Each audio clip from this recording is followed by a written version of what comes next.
বিসমিল্লাহির রহমানির রহিম। আসসালামু আলাইকুম।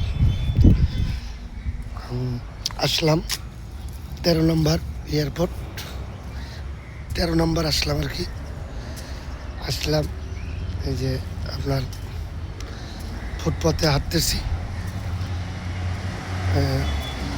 অনেক রোদ্দুর ছিল, এখন পশ্চিমে ছাওয়া পড়ছে, পশ্চিমে এই গাছের ছাওয়া পড়ছে। আপনারা যে যেখান যা দেখছেন শুনছেন, এই যে গাছ গাছ লাগান, দেশ বাঁচার।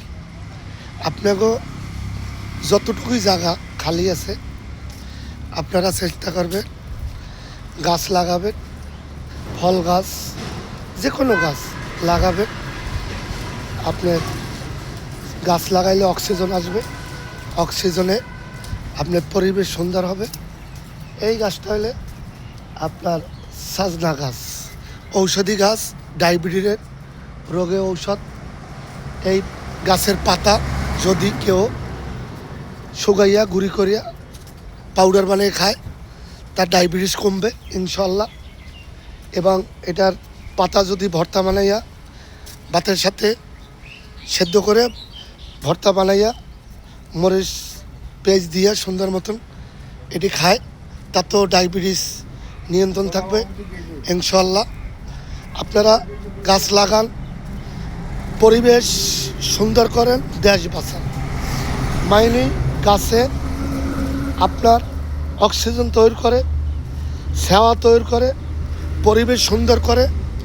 বন্যার ঝুঁকি তা গাছের উপরটা ওটাই সাপোর্ট করে। বড় গাছ যদি হয়, কোনো যদি ভূমিকম্প এবং ঝড় ঘূর্ণিঝড় আসে, তখন এই গাছের উপর দিয়ে আপনার চলে যায়। এটা হলো বড়ই গাছ।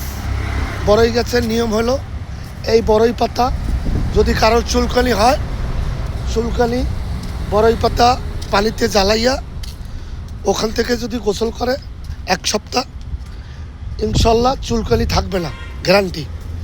এটা আমি ব্যবহার করছি, আমার চুলকানি ছিল।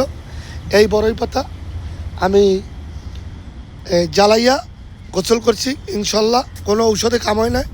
এই বড়ই গাছের পাতা দিয়া আমি গোসল করছি জ্বালাইয়া, ইনশাল্লাহ আমার চুলকানি ভালো হয়ে গেছে।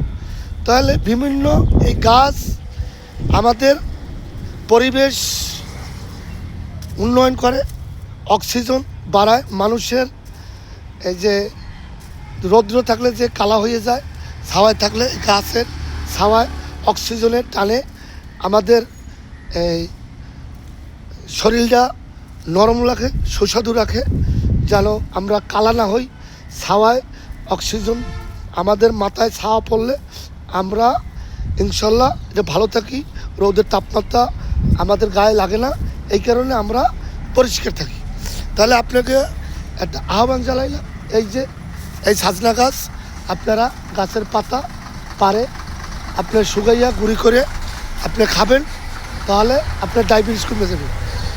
আমার চ্যানেলটা যে যে দেখছেন, লাইক কমেন্ট শেয়ার করে দেবেন, যেন আমি এরকম ভালো ভালো ভিডিও বানাইতে পারি, আপনাকে সামনে দিতে পারি। এই আমার জন্য দোয়া করবেন। আসসালামু আলাইকুম।